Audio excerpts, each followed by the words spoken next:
I don't stop moving. I don't stop attempting. And I don't stop trying to finish you. All 25 minutes. That's why they call me the hybrid, because I can just keep going. It's not because I'm a Prius. You get fighters like him maybe once in a lifetime. He has the complete package, what you would say for a fighter. He has the mind, the body, the soul. His discipline is number one. Nico, number one, is the first to open the door. And Nico is the last person to close the door in the gym.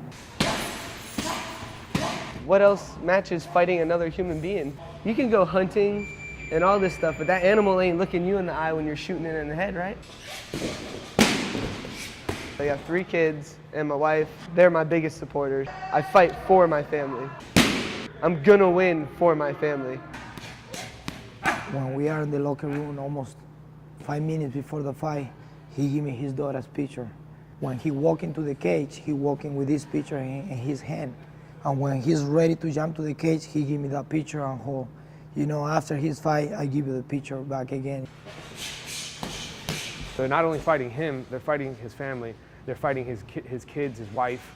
They're fighting everything that he loves. So it's almost like you're trying to steal something from him or hurt something that he loves. It's not me, it's God. God put all these people around me and it's showing now. I'm just gonna keep working hard for my family, my friends, and of course, you know, the big man upstairs.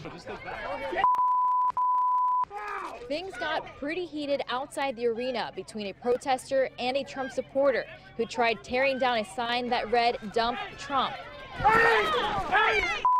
Donald Trump is known to toss out protesters from his rallies. Today, my campaign is suspended. We're going to show you his nest, but what you're about to see is something pretty amazing. Right now, you can see there was 2 mature bald eagles that were up there in the tree. Now, we don't know if that's Harriet and her new suitor, M15.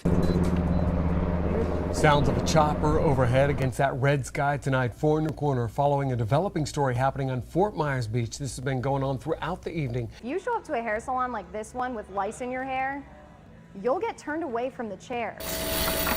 The Lee County School District's 2 technical colleges get students ready to enter the real world, ready to make money. Neighbors tell me they've been dealing with this problem for weeks now, and a garbage truck has come out to Clayton Avenue to pick up the trash. You should have seen it earlier. There were piles of garbage everywhere. There were flies. It smelled horrible, and neighbors we talked to are really starting to worry about their safety. Piles and piles full of filth, fleas, even furniture.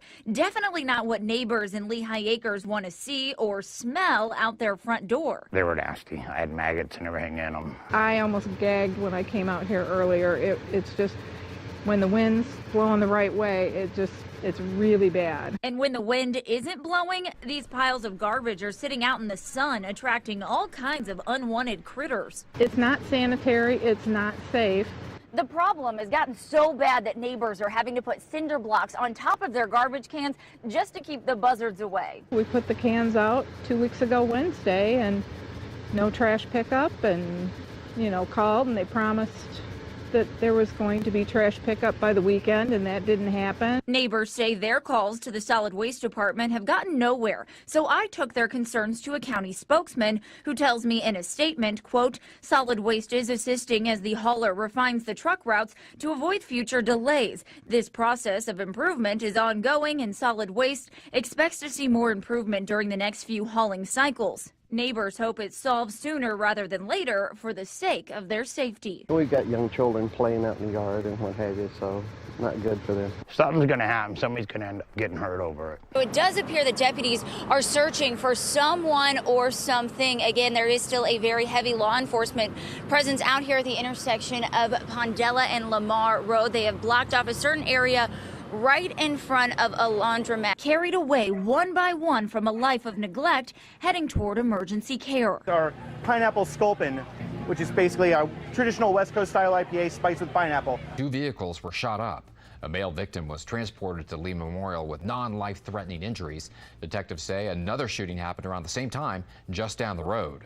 23 years of artwork gone without a trace. Oh my goodness, it was devastation. Bronze sculptures of almost any animal you can think of. Bears, roosters, sea otters, the Florida panther, and even the symbol of our country inside this trailer at the iStorage Center off Collier Boulevard, now missing. Happening 10 days before the Estero Fine Arts show, Ben Foster never thought he'd be able to have a booth. There was no way it was gonna happen. We were gonna have to cancel all our shows. But the producer of the show, Patty Narozny, wouldn't take no for an answer. I said, Ben, you can't cancel.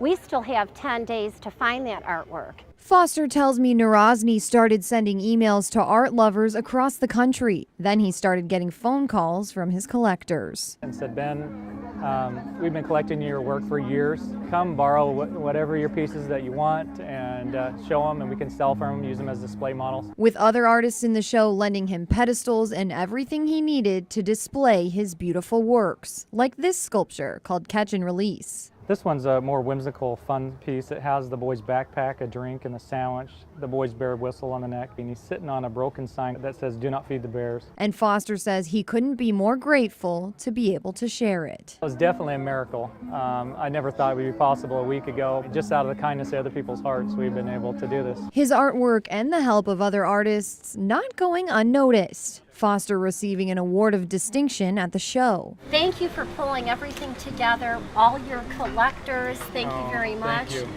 I know it was difficult. Holding his ribbon proudly, Foster says he has a message to whoever has his life's work. There's no hard feelings, no questions asked. I would love to have my artwork back. That's what's most important for our family right now.